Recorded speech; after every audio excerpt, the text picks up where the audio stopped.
Hello everyone, সবাই কেমন আছো? আমি তো আছি ভীষণ ভালো। তো বিকেলবেলা আমি রেডি হয়ে বেরিয়ে গেছি, ছিলাম একটু মাঝের চর। হ্যাঁ, মাটির রাস্তা ধরেই চলে গেছি পুরো মাঝের চরে, কিন্তু বিশ্বাস করো যেটা দেখতে গেছি সেটা ছিল না।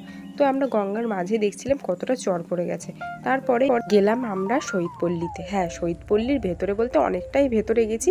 ওখানে হচ্ছিল এখন বৈশাখী মেলা, যেহেতু অনেকটাই বড় আর অনেকটাই সুন্দর। তারপর ধাপ্পু এখানে খেলছিল, হ্যাঁ বল। তো এই বলগুলো দিয়ে গ্লাসগুলো ফেলতে হবে, যেহেতু ও পারিনি তারপরে আমাকে বললো একবার ট্রাই করতেছো। আমি একবার দেখছিলাম ট্রাই করে, আমি তো 3টে গ্লাস প্রায় ফেলতে পেরেছি। হ্যাঁ, সব ফেলার ক্ষমতা আমার নেই। তারপরে বেলুন ফাটিয়ে আমরা 2টো সেফটিপিন পেয়েই চলে গেলাম আইসক্রিম খেতে। তবে আইসক্রিমের দোকানে আমাদের আইসক্রিম দিতে অনেকটাই দেরি করছিল, যেহেতু আইসক্রিমটা নাকি পুরো জমে গেছে। তারপর আমাদের আইসক্রিমটা দিয়ে আমরা খেতে চলে গেছি আমরা ব্রেক ড্যান্সের সামনে। সেটা দাঁড়িয়ে দেখছি, যেহেতু আমরা চাপি পাঁপড়ের দোকানে। তবে পাঁপড়গুলো ভীষণ বড় বড় আর খেতেও কিন্তু একটু ভালো ছিল না। তো মেলা ঘুরেই আমরা বাড়ির দিকে চলে আসছিলাম। হ্যাঁ, তবে বাড়ি ফিরতে ফিরতে আমার মনে পড়লো আমার ফেস ওয়াশ শেষ হয়ে গেছে। তো সেটা নিতেই আমরা মেডিকেল স্টোরে চলে গেছি। তো মেডিকেল স্টোর থেকে বেরিয়েই আমরা বাড়িতে চলে এসেছি। তো আজকের ভিডিও এইটুকুই, টাটা।